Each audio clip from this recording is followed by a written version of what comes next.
বিয়েবাড়ির স্টাইলে অথেন্টিক রেসিপিতে আজকে তোমাদের সাথে শেয়ার করবে এই বোরহানির রেসিপিটা, যেটা খেয়ে তোমরা বিয়ে একদম সেম টু সেম বিয়েবাড়ির স্বাদ পাবা।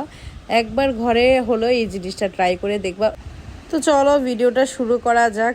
প্রথমে যা যা লাগবে এগুলো সব নিয়ে নিচ্ছি। তো প্রথমে হচ্ছে ধনিয়া পাতা, ফ্রেশ ধনিয়া পাতা, পুদিনা পাতা লাগবে। তারপর হচ্ছে কাঁচামরিচ লাগবে। তারপরে হচ্ছে এখানে লাগবে সরিষা, আর লাগবে আস্ত জিনিসগুলো আমি কি তোমাকে দেখিয়ে দিচ্ছি। বিট লবণ লাগবে আর টমেটো সস লাগবে। তো প্রথমে হচ্ছে এখানে আমি 2 কেজি টক দইটা নিয়ে নিয়েছি। এটা বাহিরে খোলা যে টক দইটা ওইটা নিয়েছি, কারণ ওটা দিয়ে ভালো হয়। তারপরে হচ্ছে ধনিয়া পাতা, কাঁচামরিচ আর পুদিনা পাতাকে পেস্ট করে নিয়েছি প্রথমে।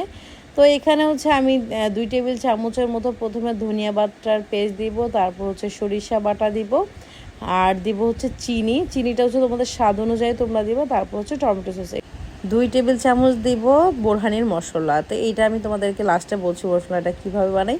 তারপরে হচ্ছে 2 টেবিল চামচ বিট লবণ দিব, আর হচ্ছে হাফ চা চামচ লবণ দিব। তো দিয়ে এখন ভালো করে মিক্স করা পালা। তোমরা কিন্তু দইটাকে প্রথমে ভালো করে ফেটিয়ে নিবে, কারণ দইটা ভালো করে ফেটিয়ে না নিলে হচ্ছে এগুলো মিশ্রণগুলো সুন্দর করে একটার সাথে একটা মিশবে না।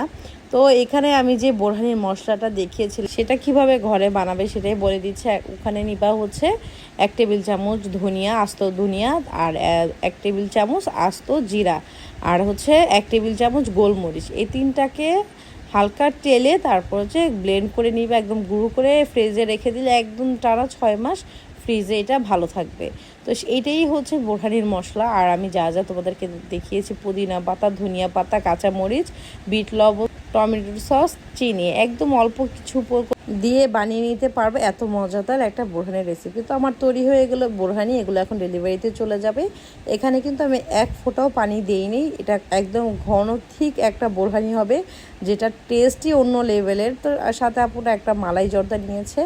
তো আজকের ব্লগটা আমার এই পর্যন্তই। তোমাদের কাছে আমার ব্লগ বা রেসিপিগুলো যদি ভালো লেগে থাকে অবশ্যই আমার পেজে একটা ফলো দিয়ে রাখবে, লাইক কমেন্ট শেয়ার করে আমার পাশে থাকবে।